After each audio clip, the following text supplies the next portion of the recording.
Nah, kita akan melihat secara lebih terperinci daripada ini. Dikatakan di situ, berbahagialah yang apa? Pertama, miskin di hadapan Allah. Karena mereka yang mempunyai kerajaan surga. Nah, kalau kita lihat semua ini, sebagai manusia, adakah itu sesuatu yang kita boleh capai ataupun tidak?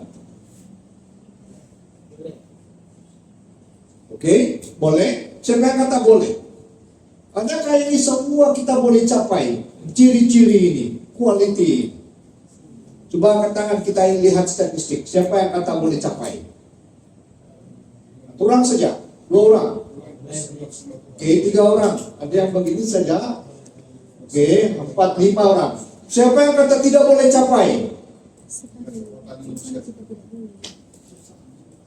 Ada yang kata susah dan sebagainya. Ada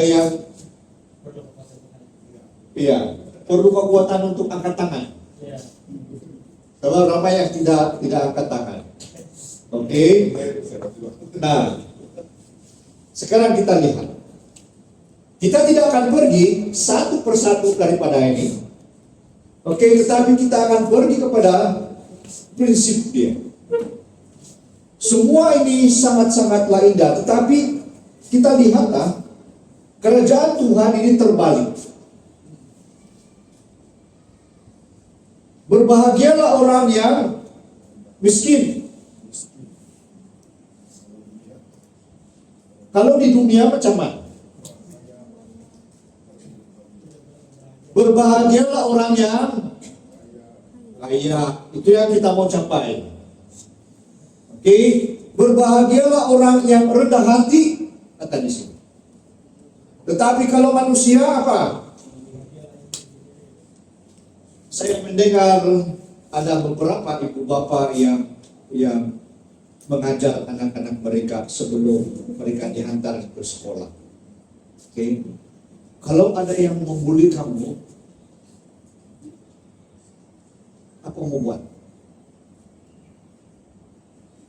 Kalau ada yang membuli kamu, tumbuk balik. Betul kan tidak?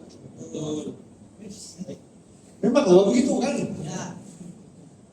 Tapi terbalik ini keren. Kalau di sini apa dia kata? Kalau dalam bahagian yang itu, berbahagialah orang yang rendah hati, peacemaker, yang mencintai damai.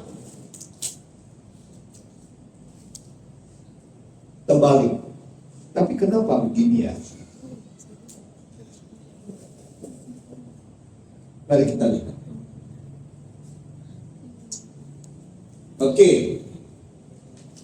Kebenaran yang sejati. Matius 5 ayat 17 hingga 20.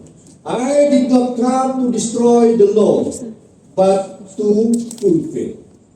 Nah, apa maksud semua? Apakah maksud fulfill di sini?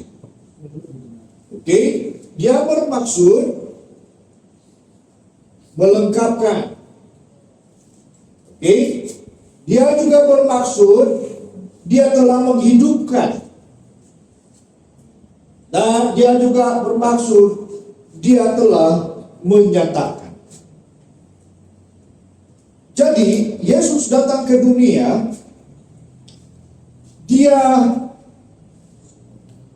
fulfill hukum. Tapi apa maksud dia sebenarnya?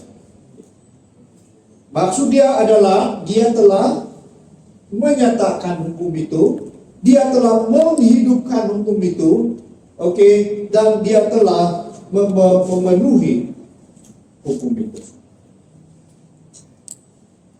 Kita lihat di sini. The law is not abolished. Ada yang mengatakan bahwa apabila Yesus sudah datang, hukum itu sudah tidak ada. Tetapi pelajaran kita pada pagi ini, kalau kita merujuk kepada Mazmur 40 ayat 8, Your law is within my heart.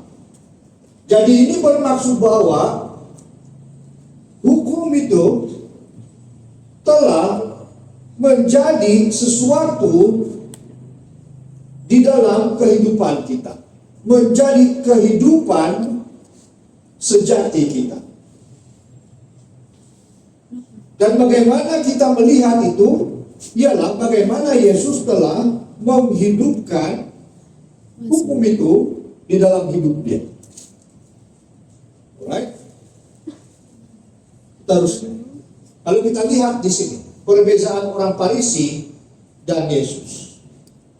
Kalau kita lihat orang Farisi, penurutan mereka hanya ada pada luaran sahaja.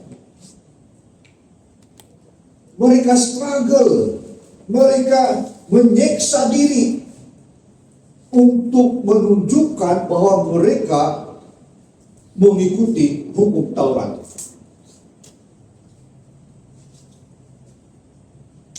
Fokus mereka adalah tentang mengikuti semua hukum itu, tetapi hanya untuk penampilan. Bagaimana kita sekarang sebagai umat-umat Tuhan? Adakah juga mirip-mirip dengan orang Farisi? Bagaimana?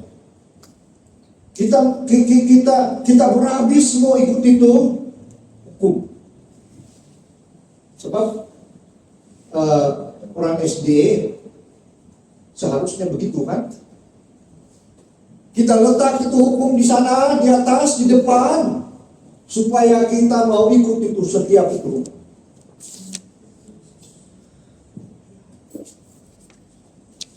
Orang Farisi. Tetapi Yesus berbeza daripada orang Farisi. Yesus tidak letak itu hukum di depan di sana dan ikut. Tetapi hukum itu di mana? Di dalam hati dia. Hukum itu di dalam hati dia, hukum itu yang membentuk dia. Boleh paham beza dia.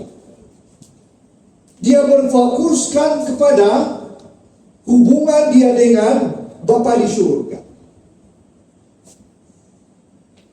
Dan ia adalah satu penurutan yang asli dan bukan pura-pura.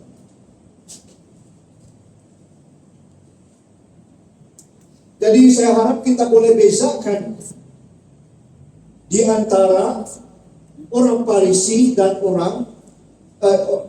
dan Yesus. Kalau kita buat reflection kita sekarang, kita di mana? Di Farisi ataupun seperti Yesus?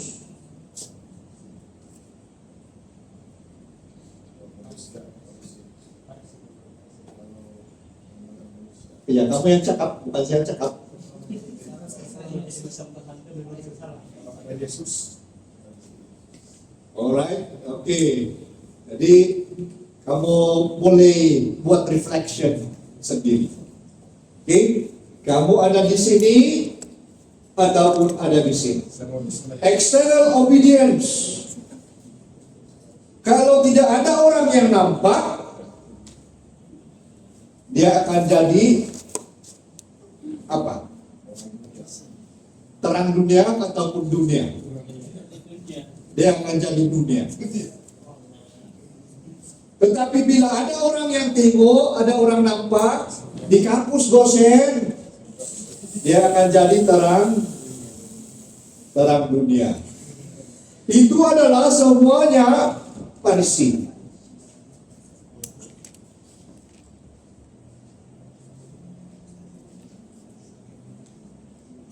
Oke, jadi saya harap kita boleh buat refleksi sendiri. Nah, kita teruskan. Nah, ini ini memperkuatkan keabadian hukum Tuhan dan menekankan bahwa ketaatan adalah buah kasih karunia dan bukan sarana keselamatan.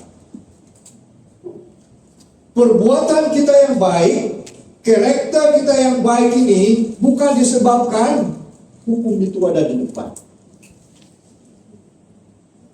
Tetapi perbuatan kita, karakter kita yang baik ini disebabkan ada transformasi di dalam hidup kita.